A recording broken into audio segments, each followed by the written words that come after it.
তারা একটি কাজ করেছিলেন 14 ডিসেম্বর বাংলাদেশের সর্বোচ্চ মেধাবীদেরকে হত্যা করেছিলেন। সেদিন শহীদুল্লাহ কায়সার, জয় রায়হান এবং আপনার ডক্টর মনির চৌধুরী সহ এদেশে নোয়াখালীর এই 3 জন সন্তান সহ অসংখ্য বুদ্ধিজীবীদের তারা হত্যা করেছিলেন, যাতে এদেশে কোনো জ্ঞানী গুণী ব্যক্তি না থাকে। এই কাজটি করেছিলেন আল বদর, আল সাম জামাত ইসলামের অঙ্গ সংগঠন। পাকিস্তানি একজন আর্মিও ছিল না ওখানে, নান অফ দেম।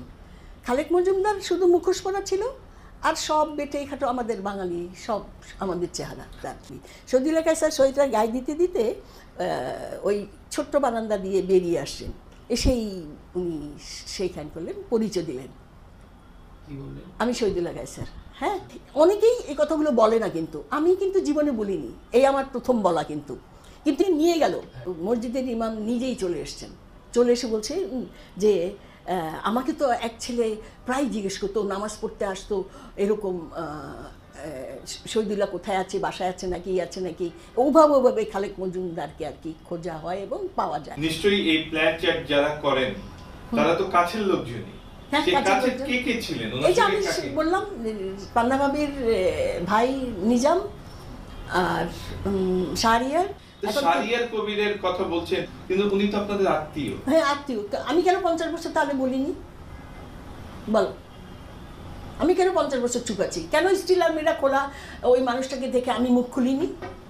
কেন?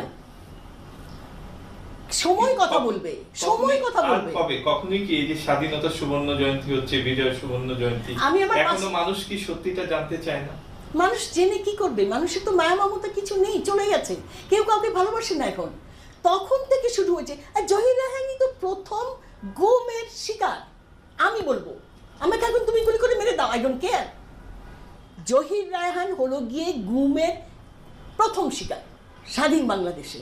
এটা থেকেই শুরু হয়েছে। আমি সরি আমার ভয়েস রেজের জন্য, আমি ভয়েস রেজ করে ফেলেছি। তা আমি 50 বছরে ক্ষত নিয়ে বেঁচে আছি।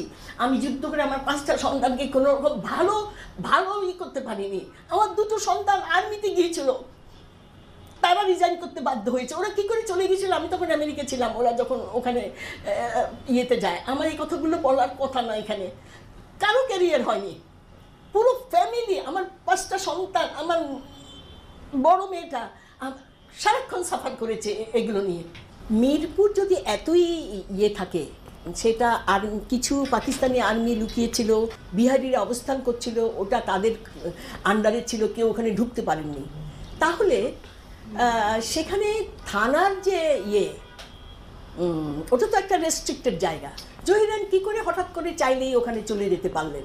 কিন্তু জহির রায়হান তো নিজে থেকে যাননি, গেলে সে না, সে তার হতো। তো তাকে ওই দিন সকালে ক্যাপ্টেন ইব্রাহিম, নিজাম চৌধুরী, তার ফ্রেন্ড ক্যাপ্টেন ইব্রাহিম। তো আমার প্রশ্ন হলো, এটা কি করে হয় 30 তারিখে যখন জহির রায়হান ওখানে গেলেন, তখন গোলাগুলি হলো, হলো, যেটা পুরো জানুয়ারি মাস, ডিসেম্বরের অর্ধেক মাস কেউ কন্ট্রোল করতে পারেনি। 30 তারিখে জহির রায়হান নিখোঁজ হয়ে যাওয়ার পর সব ম্যাজিকের মতো ঠিক হয়ে গেল। How come? ম্যাজিকের মতো এক রাতেই 30 তারিখে কি করে মিরপুর একেবারে স্বাধীন হয়ে ঠিক হয়ে যায়? শাহরিয়ার কবির যখন ফিরে এলো মেজদাকে দেখে, শাহরিয়ার কবিরকে ডাকেন, আমি বলবো সব